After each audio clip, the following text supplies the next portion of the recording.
everyone, and thank you so much for joining us today. Our event today is hosted by the Fraser Valley Regional Library. We would like to begin by acknowledging the land on which we gather and our libraries provide service is the shared traditional territory of the Coast Salish and Inklecattons peoples. Today, we are joined by Avery Swartz. Avery is a digital pioneer and founder of Camp Tech. Thank you so much for joining us here today. I'll pass it over to you to introduce yourself. Thank you again, everybody, for joining us. Amazing. Hi, everybody. My name is Avery, and I am so happy to be here and spending the afternoon with you. I am joining you from Toronto, on the other side of the country, where it is a little bit sunny, a little bit snowy.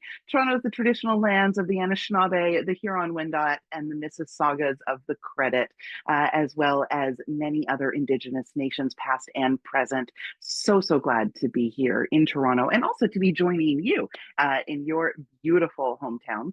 I am going to give you a presentation. There's going to be some slides that I'm going to put up on the screen in just a moment. As Deanna said, we are, first of all, just in case you've never been on a webinar like this before, no one can see you or hear you. So don't worry if, you're having a bad hair day, or if, your dog barks or somebody comes to the door, nobody can see you or hear you. I'm the only person that can be seen and heard right now, which means that we're going to be able to use a few tech functions to interact with each other. If you look down at the bottom of your screen, you'll see there's that little closed captioning button. If you'd like to toggle that on, if that is based on your preference, you can toggle it on or off. You can also click the Q&A button to drop your questions in. And we're also going to use the webinar chat function as a way to interact with each other during the presentation. So if you feel up to it, I encourage you to open up the chat right now and just say hello. Maybe if you'd like, say your name, say where you're tuning in from. I know that we have some watch parties at some of the different library branches, so it'd be lovely to see everybody in the chat saying hello. Also, you'll notice that when you're here in the chat in Zoom, you can select who your messages go to. There's a little blue arrow section that says you can send your messages to everyone, meaning that everybody who's participating today can send your message, see your messages. And or you can send your messages just to the hosts and panelists here on Zoom. And that means that myself and my colleagues over at the Fraser Valley Regional Library will be the only ones who can see your note in the chat. So you choose that based on your comfort level. I love that everybody's here saying hello. I see a question that has come in from Callie asking, is there a replay? Yes, Callie, there is. This will be recorded, is being recorded, and the recording will be shared with you. Check in with the staff at FVRL to get access to that recording when we're done. I can see Joanne is tuning in from Tawasin. John is in Hope.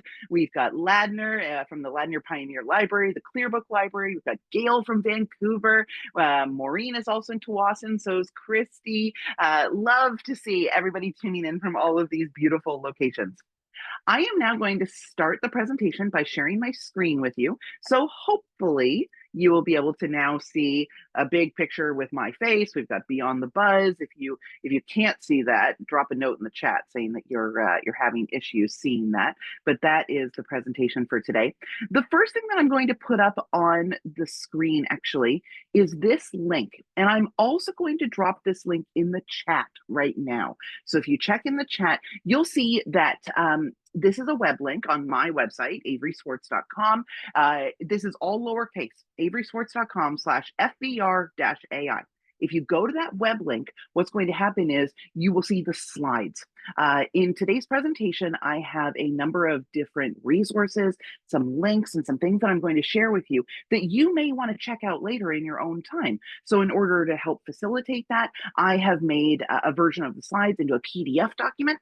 If you go to this web link, you can get that PDF document, and that's yours as your resource. If you're having any trouble at all accessing that PDF, drop in the chat, and I'm sure that one of the wonderful, friendly, helpful people from FVRL will be able to give you a hand with figuring out how to access that web link. Okay, friends, I hope you're ready because we are going to dive in and talk about AI. Now, you might be thinking, who the heck is this Avery person and why is she here on my screen talking about AI? Well, friends, I am a tech educator. And I have been teaching people about technology for about 15 years now. Like I said, I'm based here in Toronto, but my work takes me across the country. I own a company where myself and my colleagues teach workshops, mostly tech workshops, in a really hopefully friendly and fun way. We are nerdy people. We all have backgrounds in technology. I used to run a web design studio, and I know a heck of a lot about digital marketing and a heck of a lot about AI. But we exist to do things like this, to put on presentations, seminars, keynotes, workshops, etc., to teach people about technology. So I'm going to try really hard to make this as approachable and entry level as possible. I'm not a big fan of tech jargon. I don't like to use it. There will be a few moments in the presentation where I will use some technical terminology with the purpose of being accurate, because sometimes we do need to call things what they actually are called in the tech industry. But whenever I do that, I will try my hardest to make sure that I always define a term for you.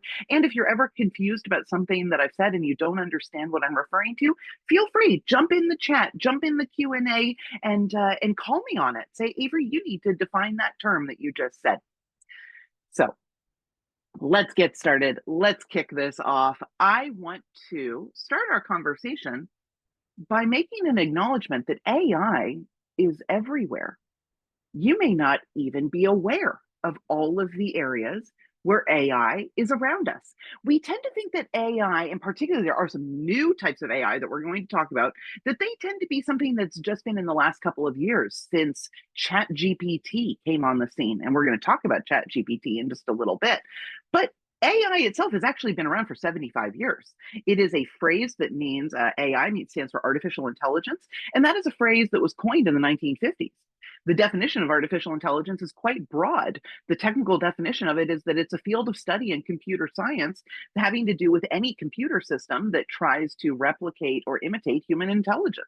That is a wildly broad definition. But in our day-to-day lives, we interact with AI all the time. We just might not be aware of it. So here's a little quiz for you. And if you feel like it, jump in the chat and let me know if in the last 24 hours, have you unlocked your smartphone with your face? You know, held your phone up to your face so that it would unlock it, or maybe even used your thumb or your thumbprint to unlock your smartphone. And if you have done that, well, friends, you have interacted with artificial intelligence because it is AI that powers that. And maybe if you have not done that, perhaps you've done this. Have you used autocomplete in text messaging or even in an email? Because if so, that is powered by artificial intelligence. What about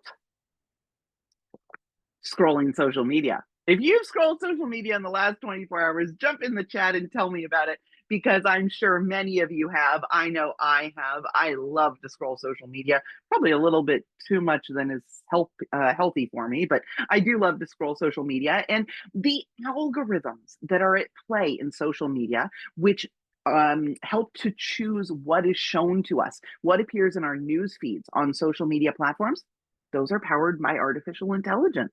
So if you've interacted with social media, you've interacted with AI. What about using Google Maps or Waze for directions? Even that is powered by AI. You know, whenever you use Google Maps or Waze and you ask it to give you directions to go somewhere, and then it updates its directions. When it gets those updates, it's making a decision on the fly using a piece of technology called machine learning. That is a type of artificial intelligence technology that we'll get into a little bit. But what's happening is Google Maps or Waze, they're taking in all kinds of different data points. They're getting information about traffic updates, about, traffic lights, about jams, about accidents, things like that. And they're compiling and sorting through all of that information in real time and updating you inside your apps. A lot of that is powered by artificial intelligence. Has anybody logged into online banking in the last day or so? I was doing that yesterday. I was catching up on some bookkeeping. I logged into my online banking. And even in online banking, there's a lot of artificial intelligence, especially in fraud detection and fraud alert systems. One of the number one things you're going to learn today is that a lot of artificial intelligence systems are really, really good at pattern recognition. Pattern recognition is one thing that they truly excel at. And there are patterns in our banking behavior. Whenever something comes up that's outside of a regular pattern, boop, that can sometimes trigger a fraud detection system, and that is artificial intelligence. What about listening to a song or maybe a podcast that's Spotify or Apple Music or Amazon Music or one of those that those suggest to you? It's kind of like social media. That's algorithmic. It is a discovery and recommendation engine powered by artificial intelligence. Okay, here's a question, and I would love for you to jump into the chat for this one.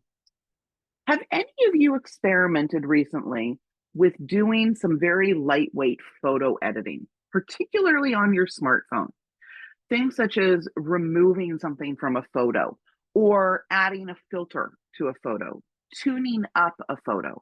I'd love to know. Jump in the chat and let me know, because even though there were photo editing techniques that existed before artificial intelligence, they're definitely, the newer ones are powered by artificial intelligence. So I can see, thank you, Joanne, for saying that one of your participants in your location says no to that. It's something that I'd love for you to kind of pay attention to in the next few years. If you start to do it more and more, a lot of that's powered by AI. Here's one, flip side. This is a technology that's been around for a long time. Pretty much every time an email goes to your spam folder inside your email inbox, a lot of that's artificial intelligence these days and has been for quite a while. And then my final point, and this is one that I think is going to get a heck of a lot of people. Even if you said no to a lot of these, I suspect you're going to say yes to this one. In the last 24 hours, have you charged your smartphone? Because even the battery charging cycles inside our smartphones these days are controlled by artificial intelligence. Because again, it's all about a pattern recognition. The software in your smartphone notices if you have any charging patterns. For example, I charge my smartphone at night. It's a common pattern. Every night I charge my smartphone. So the operating system has started to notice that pattern, and it adjusts my battery so that I will not overcharge it based on knowing my patterns and my habits. So even that, something that innocuous, has artificial intelligence under the hood. I see Christy in the chat saying that they have done them all, which is fantastic. So Christy, you've interacted with artificial intelligence many, many times. And I'm sure most people that are tuning in right now have done one of these, maybe within the last day, maybe within the last week. And my point of bringing this to your attention is that AI is all around us. We're swimming in it, and we have been for quite a while. A lot of times people will say, I don't use artificial intelligence. And I say, well, I bet you probably do. You just don't necessarily know it. But let's get past this big picture of AI and AI in our lives. And I want to drill down into talking about something known as generative AI. And maybe you've heard of this term. I'm going to define it in just a minute. But generative AI is something that has really captivated the world. It includes ChatGPT. ChatGPT, we're going to talk about that. It is a type of generative AI. There are other types as well. But generative AI has been around for a couple of years, and it is something that has really changed the way that we all think of AI, because generative AI is a type of technology that most of us can use. People that have no technical background, people that are not computer scientists, people that do not know how to code can and do use generative AI. So I'm going to show you an infographic. Now, this might be a little bit overwhelming, but I'll explain the point of it. So I did not make this. I found it online. You can see the sources down at the bottom of the slide. The point of this infographic is to show you that artificial intelligence is a very broad field of study in computer science. And inside the world of artificial intelligence, if we start to drill down into one particular corner, there's a style of artificial intelligence called machine learning. Now, not all AI is machine learning, okay? There are types of AI that are not machine learning. But if we dig even deeper inside the world of machine learning, then we'll go to a type of AI called deep learning. And then same thing, not all types of AI are deep learning, not all types of machine learning are deep learning. And then if we dig even deeper down inside that one, then we'll get to the world of generative AI. And inside the world of generative AI is ChatGPT. So From this point forward, everything I'm going to talk about for the rest of the presentation is inside the generative AI little drill down area, that little like dark blue circle. But it's very, very, very important for you to know, friends. Please remember that what I'm talking about from this point forward applies to generative AI, but it does not apply to all types of artificial intelligence as a whole. There are many, many types of AI out there that are not generative. So hopefully you'll remember that everything from this point forward, we're talking about generative AI, but it doesn't apply to the entire AI world. So inside that world of generative AI, you might be like, Avery, what are you talking about? What is this thing? Well, first of all, you may have heard of some of these examples. These are all different generative AI tools.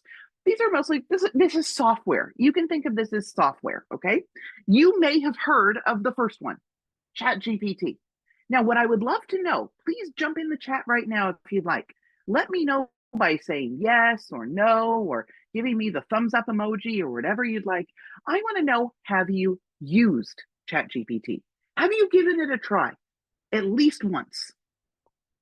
Because I'm sure you've probably heard about it. It's been around for a couple of years now. But I want to know if you've given it a try. Okay, I can see that some people are in the chat saying that yes, they have used ChatGPT at least once. Oh, I love that Ben said in the chat, once out of curiosity. That's wonderful, Ben. I can also see that some people are in the chat saying that they have not used ChatGPT, and that is A-okay. That's totally fine. I've got some tips for you for using it, and I hope that you will at least experiment with it, because it's there for you to try. And I've got some tips, like I said, but I do hope that you will experiment with it. And maybe after today's presentation, you'll feel a bit more confident with maybe giving it a try. Now, you may have heard of some of these other generative AI tools. There's Microsoft Copilot and Google Gemini, which are very similar to ChatGPT, but they work inside of their environments. Microsoft Copilot works inside the Microsoft Office or the Microsoft SharePoint environment. So if you have that environment at work, if you regularly use Outlook or Word or Excel, PowerPoint, those type of tools, you may have seen Microsoft Copilot inside your work or inside those apps. And then conversely, Gemini. Gemini is the one that's made by Google. So if you're inside Google Workspace, if you use Google Mail, which is Gmail, if you use Google Drive, Google Apps, Google Sheets, Google Docs, etc., then you may be familiar with Google Gemini. Oh, I'm sorry, Maureen is saying that that their phone is hearing me say Google Gemini. I'm probably triggering their phone. I apologize. You might need to put your phones on mute because I may say that phrase a few more times. There's also Meta AI. For those of you that use Facebook or Instagram or WhatsApp, those are different apps and platforms that are owned by a company called Meta. And they have their own tool called Meta AI. It looks like a glowing circle inside. Usually you get to in the search bar from Facebook or Instagram. And I apologize. I mean, I don't work for Meta, so I don't really have to apologize on their behalf. But if it drives you a little nutty, you can't turn it off, unfortunately. You have to just kind of try not to tap it. There's also a tool called Claude that is a popular alternative to ChatGPT. There's a tool called Perplexity, which is really kind of neat. Perplexity mixes ChatGPT and a search engine and kind of smashes them together. It's a fun one to play with. If you use Adobe tools like Photoshop or Illustrator, then you may have been exposed to Adobe Firefly. If you use Canva, Canva is a popular tool for graphic design and for templates and creating presentations and social media posts. There's a whole section inside Canva called Magic Studio. That is generative AI. They call it Magic Studio, but it is generative AI. And then Otter is a popular generative AI tool for transcription, for transcribing recordings and things like that. So if you have heard of or used any of these tools, you have used generative AI. There are hundreds more that I did not list here, but these are the ones that I find people tend to be a little bit more familiar with. All right, friends, I'm going to explain what generative AI means and what it does. And I'm not going to get too technical because that would be confusing and probably a little bit boring if we're being honest. But there are a couple of things that I want you to know about generative AI and the way it works, because this will help you in how you use it, okay? So the first thing you need to know about generative AI is that it generates, Okay, it's right there in the name. Generative AI. It generates or it creates. We can say that it generates, it makes, it creates. These are all synonyms. Okay, we can say the generative AI creates something new. So a good kind of little like a way of identifying whether something is generative AI versus another type of AI, if it's making something for you, if it's making something that didn't exist before, it's likely generative. So generative AI makes something new, and it makes something new that is similar to what it was trained on. You may have heard of this concept that AI tools such as ChatGPT were trained, meaning that okay, here's a little moment. I'm gonna go off to the side. There are a lot of words that I would put in quotes if I could, but that's going to start to become tiresome for me to put air quotes around lots of words. So whenever I say words like trained, when I say words like knowledge, when I say words like learning, or intelligence, etc., those words I would almost always put in air quotes, because we start to like give ChatGPT a bit of we tend to treat it like it's human, and it's not. So that's a little bit of a caveat there. But generative AI was trained on a knowledge base. It was trained on a database full of information. And that database full of information is consistently being updated. It's been giving more and more training materials. And when I say training materials, what I mean is a generative AI system can make something that is similar to what it was taught. So that can take the form of a few different formats. It can be text. For example, ChatGPT can make text. Okay, you can ask it to do writing for you. And the reason why it can make text is because it was trained on text. ChatGPT basically read the entire internet. ChatGPT has read a lot of books. ChatGPT has a lot of text in its knowledge, okay, in its input data that it learned, so then it can kick out something on the other side. Also, images. We're going to look at that in just a little bit. Generative AI image makers can make images because they were trained on a bunch of images. Same with video. That's how the video makers work. Or audio. We're even going to look at that. Generative AI that can make audio. And then finally, code. Believe it or not, generative AI is not too bad at writing code because it learned code. All right. So this is the first thing I want you to know about generative AI. It makes something that is similar to what it was trained on. So if you want to use a generative AI tool to make audio, then use the one that was trained on audio. If you want to use something to make images, then you use the one that was trained on images. And they will say right on them, what type they are. So here comes another important point. And this is one of the key things I want you to take away today. I already hinted at this a little bit. Generative AI is very, very good at identifying patterns. So when generative AI is learning, when it's going through its training phase, it is scanning its training data for patterns. So for example, when ChatGPT was trained on pretty much every page of the internet, it was looking for patterns in all of that material. So friends, here's another interactive moment, and I would love for you to jump in the chat, or for those of you that are watching together, you can literally shout this out. I want you to complete my sentence, okay? I'm going to start saying something, and then I want you to finish my sentence for me. Ready? Here we go. It's raining cats and...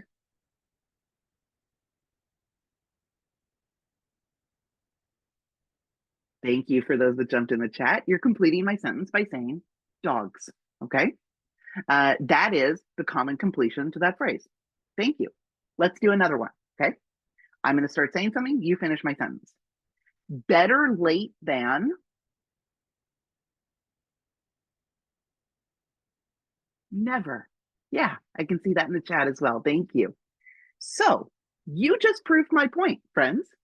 There are patterns in our language, okay? There is a certain likelihood or a higher probability that certain words will go together. And when those certain words go together, that's a pattern. So if I start a sentence that says it's raining cats and, there's a higher probability that the next word is going to be dogs. Now, it might not be a 100% probability. There's probably some places on the internet where it says, it's raining cats and horses. But for the most part, there is a higher likelihood or a higher probability that if a phrase starts with it's raining cats and, the next word is going to be dogs. Okay. So that is a pattern. There are patterns in our language. And if you had a supercomputer with a super brain, like artificial intelligence, that scanned all of the English language and other languages as well, because it's multilingual, you would start to find that there are patterns in language. And the way that generative AI works is it really intuitively understands those patterns. And what it's trying to do is it's a calculation. It is making a calculation of what to create by trying to predict what should come next based on patterns. Okay.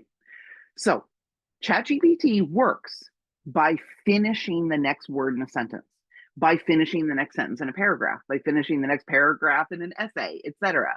Okay. It does so in sometimes an uncannily good way. It is very good at doing this. But the important thing that I want you to understand is that it actually has no idea what it's saying. I have a friend that works in generative AI and machine learning at the Machine Learning Institute in Montreal, and he calls ChatGPT a mechanical parrot. He says that it is just parroting back language. It has no true understanding of the meaning behind the words. Okay. So it's very important that you understand this because you may have heard of a phenomenon that can happen with generative AI tools such as ChatGPT, where they make things up. And they're not making things up to lie to you, okay? They're not trying to be deceptive. What they're doing is known as a hallucination. And a hallucination in the generative AI world is when a generative AI tool may produce incorrect answers if unsure. Instead of stating that they do not know an answer, they often generate a response that sounds confident but is incorrect. ChatGPT and other tools like it can be what I call strong and wrong. Okay. We have heard of instances of people using ChatGPT to create something for them, to do research for them, and embedded in the middle of an answer could be an error. And this is something that does happen. It happens less and less as the AI models improve, but it will never fully go away because it's actually in that mechanization. It's inside the way that the tool works. So, as someone who hopefully will experiment a little bit with generative AI, you need to know that this can happen. What does this mean in the real world? It means that you need to check its work. Okay. We never want to use ChatGPT or another tool like it in a situation where we cannot verify the accuracy of its output. We always want to have a human in the mix who's just doing a quick proofread. Okay. We've got to be able to double check everything that it kicks out because it can hallucinate.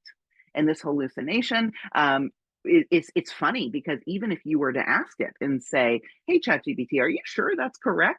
Sometimes it will say, oh, yeah, I'm definitely sure. But it's not. It does not truly understand the meaning of what it's generating. It's just doing patterns. Okay. It's a prediction machine. If you have any questions about what I just said, feel free to drop them in the chat or in the Q&A before we're going to move on to explore generative AI together. I'm just, where did my Q&A go? It was up there on my screen just a minute ago. There it is. Okay. So great question that's come in from Joanne saying, we would like to know how many resources does ChatGPT use? So Joanne, I'm just gonna ask you to be a little bit more specific about what you mean by resources.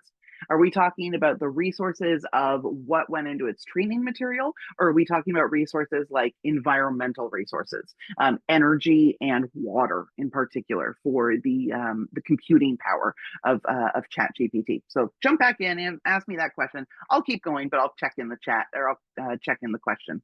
Oh, no, I see it over here in the chat. Environmental. Okay. Great question. So friends, you may have heard, particularly in the media, in the news, that tools like ChatGPT, like Microsoft Copilot, Google Gemini, et cetera, that they're energy intensive. And the answer is yes, they are. They absolutely are. The other answer is it's complicated. A few things that we know for sure. Number one, the companies that make these tools, OpenAI, Microsoft, Google, Meta, etc., they are not entirely transparent with us about exactly how much energy use they are devoting to generative AI versus all of the other tech stuff they're doing. For example, Google sends a lot of energy use towards, all of its storage and its ad models and Google search. We're not exactly sure how much of that energy is being diverted specifically for Google Gemini. And same thing with OpenAI and using ChatGPT. We do know that the more advanced models, as they come out, they're doing two different things at the exact same time. They're becoming more efficient, but they're also becoming more energy intensive. So the really, really big models, like the ChatGPT ones, they tend to take more energy than more lightweight, smaller models. But all the models overall are getting better and more energy efficient as time goes by. We also know that the most energy intensive part of using generative AI is in that training part. Remember when I said that the generative models are trained? There's something known as pre-training, which is the time and the energy that goes into having generative AI models do their initial learning. And pre-training, actually, that's what the P in ChatGPT stands for. ChatGPT stands for chat and then generative, which you now understand, pre-training, which you now understand, and transformer. It's generative pre-trained transformer. Transformer is just the type of AI model that it is. So now you completely understand that. Look at you. You're all computer scientists now. When the tool like ChatGPT is pre-trained, when it gets all of that intensive knowledge that's going into its database of understanding, that is particularly energy intensive, both in terms of using energy and then also using water, because the water is required to keep the computers cool. Water is required for the cooling systems in data in like the servers and the computers, so that they literally don't overheat and blow up. So for both energy use and water use, the training part is much more energy and water intensive, resource intensive, than when you actually interact with a machine. When you go and use ChatGPT and you prompt it, and that's what we're going to talk about next, when you prompt or interact with a tool like ChatGPT, that energy usage is actually it's quite low. It's comparable to doing a Google search in terms of its energy usage. So it's the training that takes up the most energy. But like I said off the top, it is not entirely clear exactly how much is being used. There have been some papers published, and I'm trying to, we're all trying to get a really definitive statement. But the only thing we can do is actually ask for more transparency around that, because I would love to know. I think it's important for them to be telling us. Okay, so let's explore generative AI together. And one of the first things that I want to get into is interacting with ChatGPT. And this is something that I do encourage you to play around with so you get a bit of a sense of what's possible, because what's possible might actually surprise you, both in terms of what it can do and what it can't do very well. So ChatGPT, it is, for lack of a better term, we call it a chatbot or a type of software, and it is made by a company called OpenAI.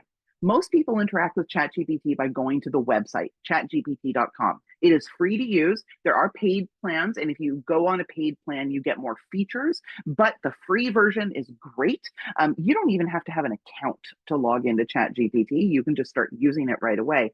But I recommend that you do have an account, and you can have a free account. I recommend that you have an account with ChatGPT, because then it can remember some of your conversations and you can go back in and continue conversations with it.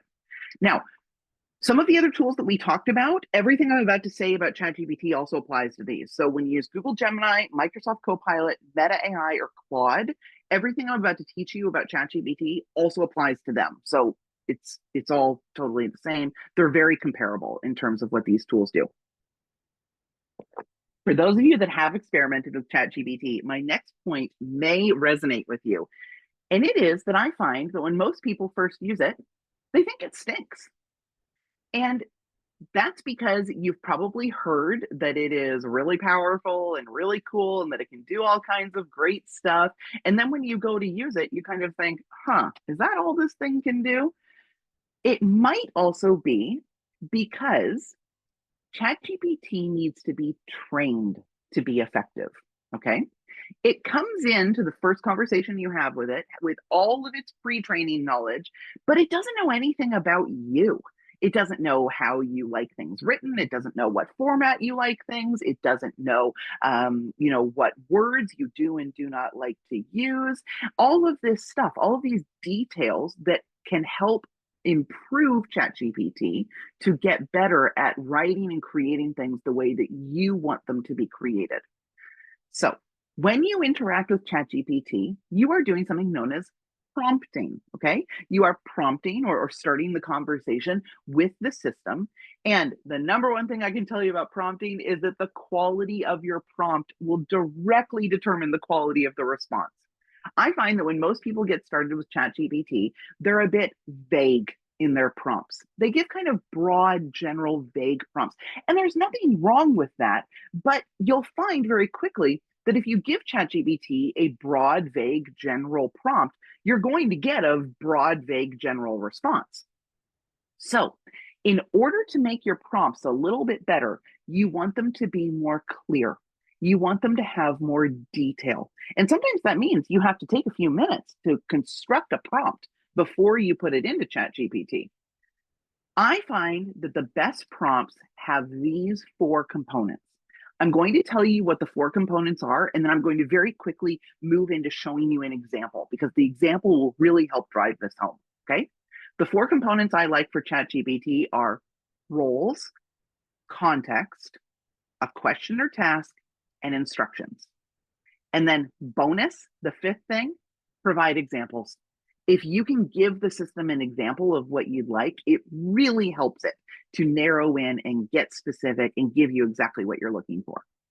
So up here on the screen, I'm about to show you something. I'm not going to read it to you because that would be very long and boring, but I'm going to show you a vague general prompt for ChatGPT so that you can see how it kind of gives a vague general response. So this is a screenshot that I took of myself interacting with ChatGPT. I'll just tell you what the prompt is up at the top. The prompt says, give me ideas for a presentation about AI, okay? It's not a terrible prompt, but it doesn't have a lot of detail. It's fairly broad and fairly vague. When you type in a prompt like that, the system just starts generating. It starts making all kinds of a very long response. And it goes on and on and on. What you can see here is the first four parts of a response. I think it gave me at least 10 when I gave it this prompt. It's very, very, very, very long. ChatGPT is quite verbose. It likes to go on and on and on. And at first, I look at this and I go, oh my gosh, there's a lot of information here. There's some good ideas here. But then I start to realize that inside each idea, it's not very deep knowledge. It's not going into a lot of great detail. It's fairly surface level. And that's because I gave it a very broad general prompt. Now, conversely, have a look at this prompt. This prompt is much more specific. It's still relatively short. It's not going on forever and ever, but I'm giving it four specific things. The very first thing I'm doing in this prompt is I'm giving it a role, okay? See this sentence? It says, you're a top professional speaker on the subject of generative AI. When I'm writing this sentence into ChatGPT, I am literally doing role play with a robot. And this is just weird. If you think this is weird, I'm right there with you. This is weird, okay? We don't usually do this kind of thing with a computer. But what a lot of studies have found is that if you start a prompt with you are, or please act as if, or pretend you are, when you give ChatGPT a role to play, it helps it to really zero in on a particular area of its knowledge. So it's almost like imagine who you wish you could speak to when you're talking to ChatGPT. So in this case, I'm going to ask ChatGPT to play a role. I'm saying, you are a top professional speaker on the subject of generative AI. Okay. So that's number one of my four framework. Okay. Number one is roles. Number two is context, giving it just a little bit of information about what the heck is going on and why you want it to do what you want it to do. So in this case, I say, I'm giving a presentation on generative AI trends for the general public at the local library. Okay. It's clear, it's concise, but it gives some really great context. That's number two on my framework. Number three is the actual instruction or task. What do you want this thing to do? So in this case, I say, give me 3 ideas on what my presentation could include. Okay, I'm being quite specific with the instruction or task. And then finally, the fourth part of my framework is any additional instructions. Okay, this is any instructions that I want to give ChatGPT about how I want it to do the task. In this case, I say each idea should be around 30 words. But I could say, give me the results in a chart. Give me the answers in a bulleted list. Give me the answers in a way that is written for a fifth grade audience. Give me the answers in nothing but emojis. Give me the answers in old Shakespearean language. Anything that can tell ChatGPT about the format or the way that you want it done should then also be in your prompt. So as you can see, I have a much more detailed prompt. I'm getting a much more detailed answer. The response here is exactly what I was looking for. 3 ideas for my presentation. Each one is around 30 words, and each one is appropriate for the context of my prompt. So prompting ChatGPT is something that is a little bit of an art and a little bit of a science. But when you interact with ChatGPT, you don't need to use, very stiff, jargony language. You don't have to tell it to execute command or something like that because you're talking to a computer. You can talk to ChatGPT just like you would talk to another person. I encourage people to talk to it like a friend or a coworker. Speak to it and give it the exact same level of detail that you would give someone that has started and is new to your company, or is new to a job that they're doing, or is new to your hiking club, or whatever the context may be. But if you include those 4 things in your prompts, the roles, the context, the question or task, and instructions, you will get better results from your prompts with ChatGPT. Now, an important note, friends. We need to be careful about not sharing sensitive or confidential information with ChatGPT. Okay. You can go into ChatGPT settings and you can turn off. And if you'd like to see, I can do it when the presentation's over. I'll show you how to do it up on my screen. You can turn off something that has the system share your prompts and any info in their training data for the next version of the AI system. So we want to turn that off, but we don't want to put sensitive and confidential information into it. I'm very quite conservative when it comes to data privacy. So I make sure that anytime I'm interacting with ChatGPT, I try and leave names, email addresses, that kind of stuff out of it. I also don't do anything like I see Gilchrist has put in an interesting question in the chat around using ChatGPT for medical information. I don't recommend it. It hallucinates. You can't trust the information. I also don't use ChatGPT for anything financial. I wouldn't use it as a financial advisor or put my personal tax information into it because it can hallucinate. Like, first and foremost, that's one of the number one reasons, but also because I am concerned about data privacy with generative AI. So don't share any sensitive or confidential information with these tools. Here's a few ideas for using ChatGPT that might get your creative juices flowing and give you some ideas for ways that you could possibly use it. I love to use ChatGPT for brainstorming. I tend to have it open during my work day. I will ask it questions. I'll say, hey, here's something that I'm working on. Do you have any ideas? Just to kind of get me going and get my creative juices flowing. I will sometimes use it to generate first drafts of writing, but I never copy and paste something that ChatGPT has written and then try and claim it as my own. I always go through and edit it or proofread or verify its accuracy. Again, if for nothing other than checking it for hallucinations. I also like to use it to be my editor. If I do some writing, sometimes I'll drop my writing into ChatGPT and I'll say, hey, can you check this writing for me? Is it consistent with its tone? Is there an area in my writing that needs any smoothing? Or are there areas that I need to include more examples to make it understandable for my audience? ChatGPT is quite good at summarizing and simplifying text.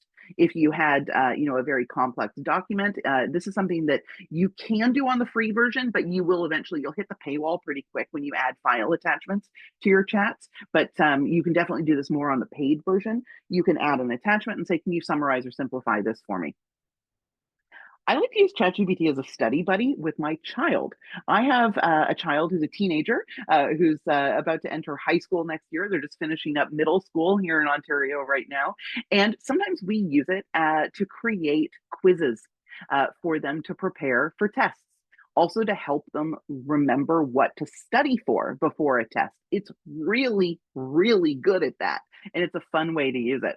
Um, Also, a lot of people like to use ChatGPT in their personal lives. One great idea is that if you have the ChatGPT app on your smartphone, there is a smartphone app both for Apple iPhones and also for Android phones. You can use the camera inside the ChatGPT app. You could literally open it up, take a photo of your refrigerator, take a photo of your pantry, and say, hey, here's all the ingredients that I have. What should I use to make for dinner tonight? And it can understand photos. Pretty wild. Again, I would be cautious about using the photos with anything sensitive or confidential, but snapping a photo of your fridge and asking it what to make for dinner, I think that's a great use case for ChatGPT. We're going to move on now to talking about using generative AI for creating images because we can do more than just creating text with ChatGPT and other generative tools. So if you have any questions about what we've talked about so far, feel free to drop them in the chat or in the Q&A.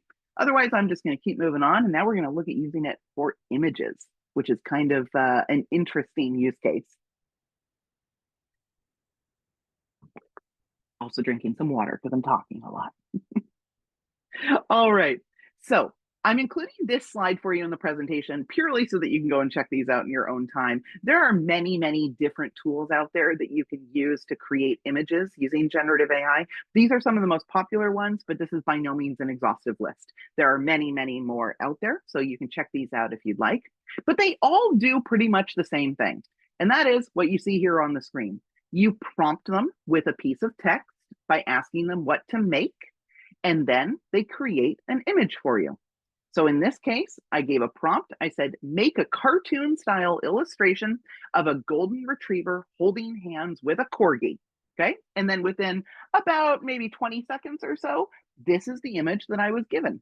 Now, in this screenshot, I am using the image generator tool that's inside ChatGPT to do this, but there are lots of others. We're going to look at a few. And it's important for you to know this is not Google image search. This is not searching existing illustrations that are out there in the world. This is asking a generative AI tool to make an image for you. This image did not exist before I asked for it. Okay. And it's usually at this point in the presentation that somebody starts to ask about copyright. This is something that maybe some of you have been thinking about. Now, I mentioned that generative AI can do what it does because it was trained on a body of knowledge. ChatGPT read the entire internet. Image generators, like the one I just showed you, they were trained on a bunch of images, photos, illustrations, pictures, paintings, etc. Audio was trained on a lot of songs. Video was trained on a lot of videos. So, what about those works? Aren't some of those works copyright protected? Well, the answer is yes, they absolutely are. And you may have heard in the news, and here's an article that was in the New York Times. This article is almost a year old, but it's still definitely worth checking out. The link for it is down at the bottom of your screen. We know, we have the proof, and there's a brilliant piece of investigative journalism here that shows the proof of how tech giants, including OpenAI, Google, Meta, and Microsoft, all cut corners when it came to harvesting the data that they needed for their AI tools. They have all infringed on copyright. Now, it's before the courts to decide whether or not they were able to do so using a provision of copyright law called fair use, or did they actually infringe on people's copyrights when they were gathering that data? At last count, there's close to 300 different lawsuits happening right now in the United States, including the New York Times themselves. They're suing OpenAI and Microsoft, saying that they scraped their articles and without their permission, and they should have been, compensated or asked permission, etc. So this is an issue, and this is absolutely an issue with generative AI. It's one that hasn't been figured out yet. So it's something that I pay close attention to. And whenever I hear about court cases happening, I am paying close attention to it. But there hasn't really been any like extremely definitive, industry changing court case yet. Um, Great question coming in from the Ladner team asking, what does the T stand for in ChatGPT? I mentioned that ChatGPT stands for generative pre-trained transformer. And transformer is the type of AI model or the AI system that powers it. I won't get into any more depth about what a transformer model is because it gets really technical really fast, but that's what the T stands for. Cecilia, I see you've got a great question in the Q&A, and I'm actually going to save it for the end, but I promise I will come back around to that one. All right, so let's look again at some more images that were created with generative AI. Here's another example for you. I want to show you a few examples here on the screen. So this is the exact same thing I was doing before. I'm giving it a text prompt and it's creating an image for me. So in this case, the prompt, hopefully you can see it on the screen. The prompt that I gave is make me a photorealistic image of a person at work. And then you can see within a few seconds, the tool generated a very photorealistic image of a person at work. This is a very high quality, high resolution illustration, very photorealistic of a person at work. So hopefully you can see that on the screen. Now, I was very interested to see what else it would give me. So I kept going. I said, thanks, make me another photorealistic image of a person at work. And it gave me this one. Here we go. We've got another very photorealistic image of a person at work. And then I thought, what the heck? I'm just going to keep hammering it. Give me another. I said, thanks. Make me another photorealistic image of a person at work. And here it is. This is, of a journalist or reporter, very photorealistic, very high quality. And then I said, well, what the heck? Let's do it one more time. I said, thanks. Make me another photorealistic image of a person at work. And then here it is, giving me an image of a librarian at work. Now, friends, I'd like you to jump in the chat. Is there something you notice? What do you notice about these 4 images of me asking for a person at work? There's this one. Remember, we've got the reporter, we've got the electrician, then we've got the chef. So the chef, the electrician, the reporter, and the librarian. All right, I see some very, very interesting comments coming in the chat. We see someone says not realistic. And we've got lack of diversity. They're all white. All the people are slim, fit, and good looking and white. But all young and attractive. Amisha saying the lighting is kind of off. Yes, there is kind of a glowy characteristic to them, isn't it? Minkashi saying they're all Caucasian. The Ladner staff says the books are not shelved properly. I love that. Minkashi also saying they're good looking. Gilchrist saying they are good but not real. Okay, I think you are all picking up on something that is very, very interesting. And that is AI biased? All of the people in those images were white. They were all young-ish, conventionally attractive, slim, no visible disabilities, and so on and so forth. So is AI biased? And the answer is, it absolutely is. AI suffers from something known as algorithmic bias. And algorithmic bias occurs when a computer system reflects the implicit values of the humans who created it. We've got to remember, generative AI, all of these systems were trained on material that comes from humans. Humans have implicit values. And whether we like it or not, our values are baked into our work. And when a computer system is trained on all of that, it just naturally picks up on all of those implicit values.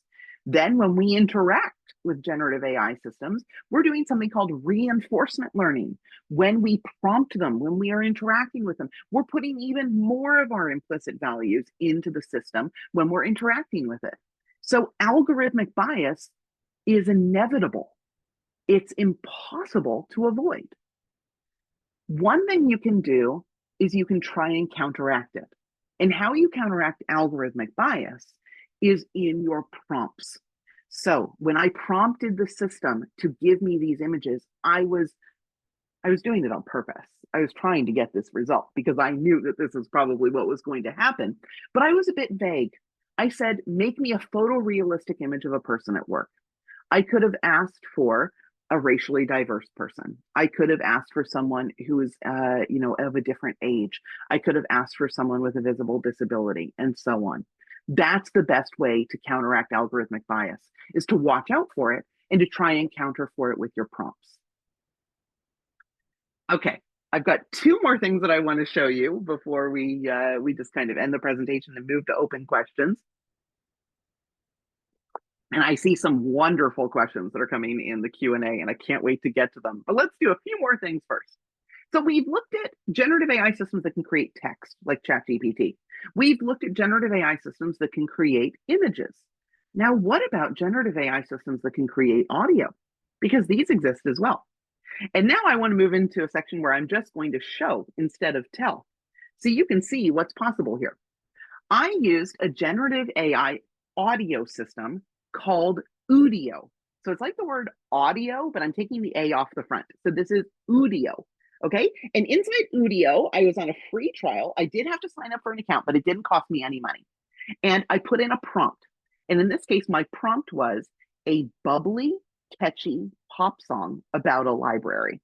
And inside Udio, I told it that it could write the song, it could write the lyrics, and it could even create the art that would be on the, kind of like the cover art for the picture, for the song. So I'm going to play you approximately 1 minute of this wonderful song that I had Udio create for you. The song is called Library Romance, and it did everything. It wrote the music, it wrote the words, and all I said was a bubbly, catchy pop song about a library.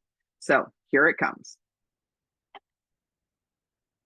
On the shelves there when drawers tight, pages of love they ignite the night. Supposed tales that never grow old, a world of dreams and stories untold. Let's get lost in words that dance in this library romance. Hold your hand, we'll find our chance in this library romance. Silent symphonies between the aisles, endless chapters they can stretch for miles. In every story, a new adventure near. With you beside me, there's nothing to fear. Let's turn the page and take a chance in this library romance. With every word we'll find our chance in this library romance. All right. So that was the Udio created song called Library Romance. And I got to tell you, I had a lot of fun playing with this tool. Again, I was on a free trial, so I didn't have to pay anything. I found it was fairly creative to go in and give it a prompt, and then you can mess around a bit with choosing, do you want to add another verse? Do you want to add a bridge? Do you want to add an outro, etc.?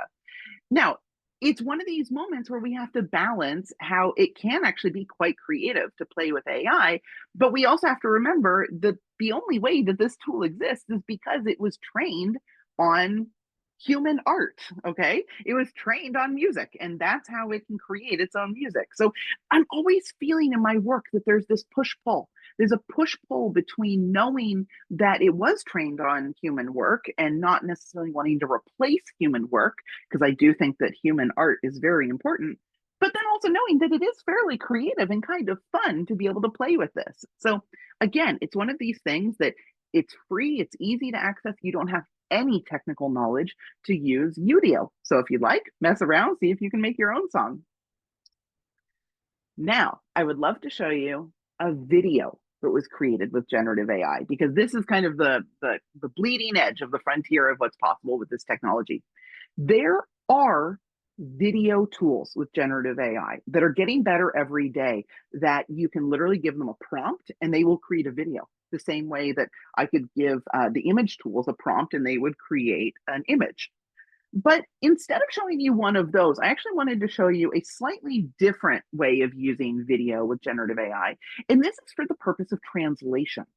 So I had heard that there was a tool that could take a video and translate it into another language. And I thought, oh my gosh, I've got to give that a try.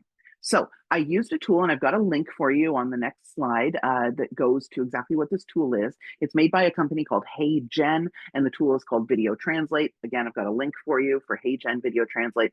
But the way that this works is it asked me for a source video. So I made a video here in my home office of me just kind of talking, and it said that it needed to be at least 30 seconds in order for the video to get translated. So I'm going to show you the source video. I think it's about 32 seconds.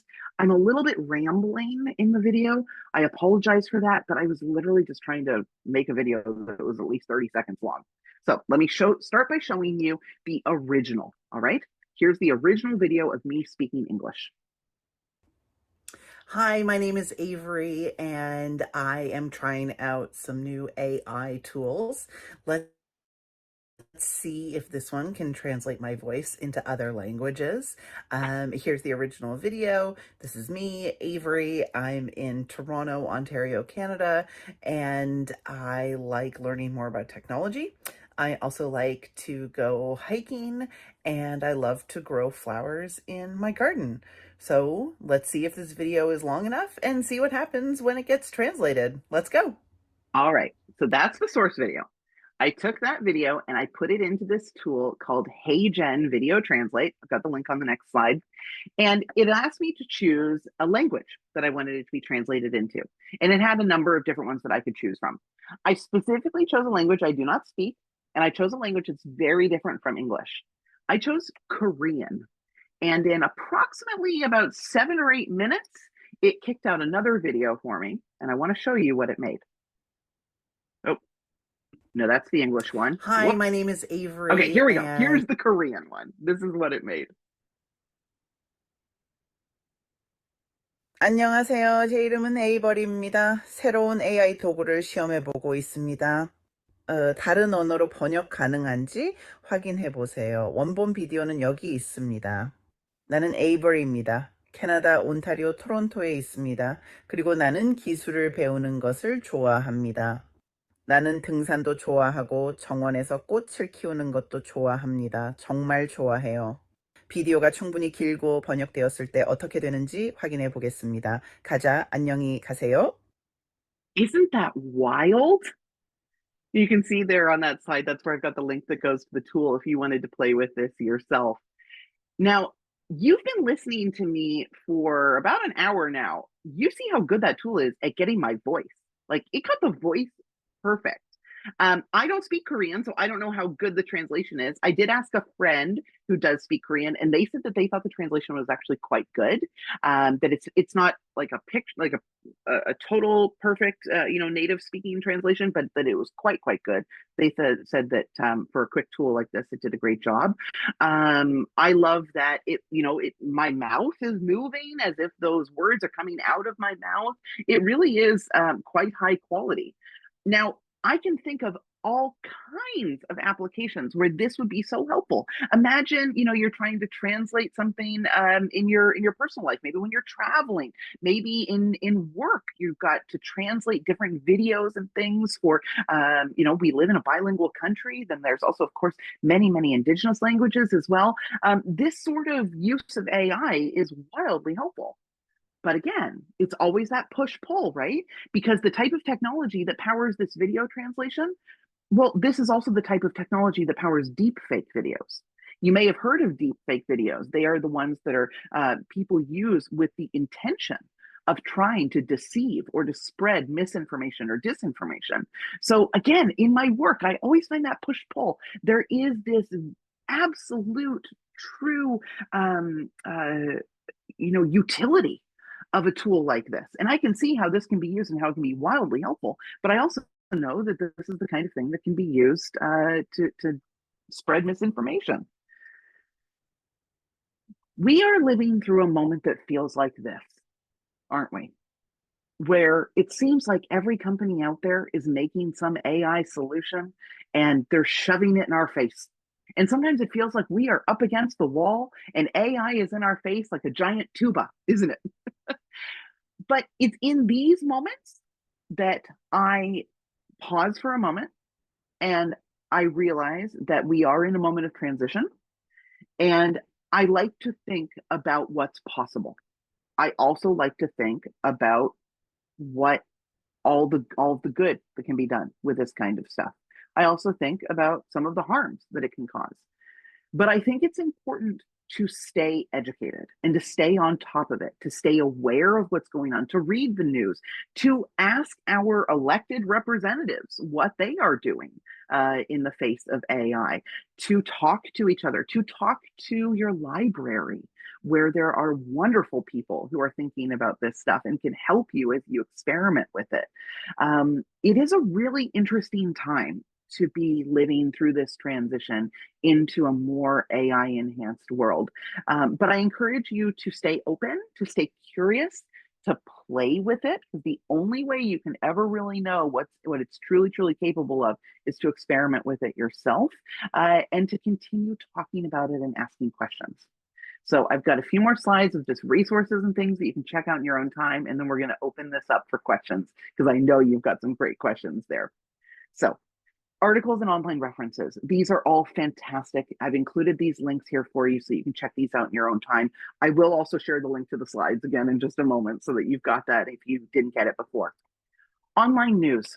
This is where these are the 4 go-to news outlets that I get my AI news from. I also regularly read AI news from other places, but if I had to choose them, I'd say the New York Times is doing an amazing job at AI coverage. Platformer is written, it's an industry publication. One Useful Thing, written by a professor at the Wharton School, and then the AI Tool Report is a daily email that I subscribe to. There are all kinds of free, high quality online courses where you can learn more about AI. These are all made for the general public. These are not made for a technical audience. I've done all of these. They're fantastic and very high quality. There's something that you can do in your own time, or again, ask one of the lovely staff members at FVRL to help you with this. Speaking of the lovely staff members at FVRL, ask them for one of these books. These are my 3 favorite books on AI that are written for the general public. These ones are all about what's going on. They'll help you learn. They'll help you get some interesting perspectives about what's going on in the AI world right now. And I believe that FVRL has all 3 of these. And if not, then ask them for them because I think they have them. But if they're not in circulation, then ask them to bring them in. Again, this is the link to the slides. So if you didn't get it before and you want a copy of the slides, because as you see, I do have some links in here to share with you, all those resources. If you go to averyswartz.com/FVRL-AI, all lowercase, all one long string, no spaces, then that's how you can get these slides as a PDF document. Also, if you're having trouble accessing it, then of course, ask the team at FVRL, such wonderful people, Fraser Valley Regional Library. So I'm going to stop screen sharing right now because I'm officially at the end of the presentation. We're going to pause so that Deanna can stop the recording. I'm going to take a sip of water, and then I'm going to dive in and start answering some of the questions. And Deanna, you can help me with some of the questions as well. And if you're like, hey, I got to go, then feel free to bounce off. But I find that the Q&A is when things really get spicy. So hopefully you'll stick around for some of the Q&A. Perfect. Thank you so much. I'm just going to stop the recording now and the little robot will tell us